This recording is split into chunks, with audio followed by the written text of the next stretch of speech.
O! O! O, helo. Mae'n oer man, agwedd. Croeso i'r gofod gyda fi ar y dilltyd. A heddi, dyn ni'n trafod solar flares. Na, nid y flares dwi'n gwisgo a night out yn Caerdydd, ond flares o'r gofod.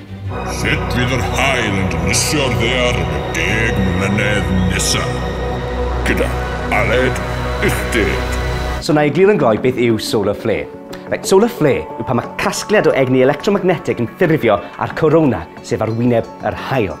A wedyn mae'n cael ei ffrwydras, mae'n cael digon o bod mor cyfyng. So mae'n rhaid ni dechrau poeni pan ni'n sôn amdani ei brawd mawr sef y coronal mass ejection.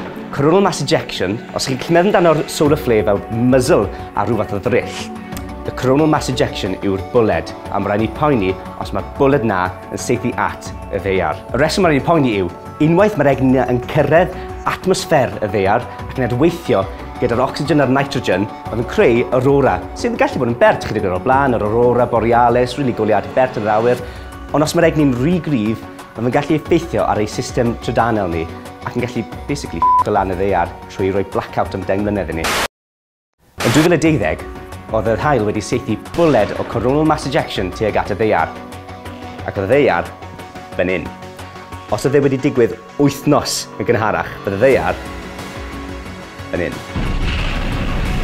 OK guys, real talk.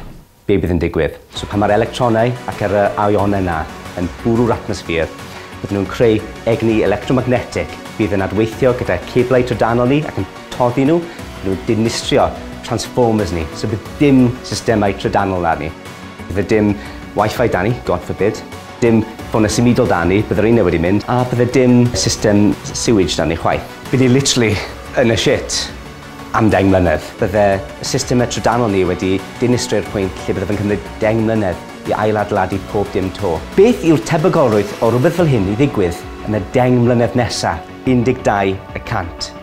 Nawr, falle so hwn yn swnio fel lot, ond unwaith maen nhw wedi sylwi ar coronal mass ejection, mae dan nhw mond awr i ymateb. Awr i wedi'r holl awyrennau yn yr awyr i glanio, awr i symud pob elfen trydanol mas o'r ardal bydd yn cael ei effeithio, awr i chargio eich ffôn symudol, eich laptops, eich powerbanks chi. Felly, pob lwc.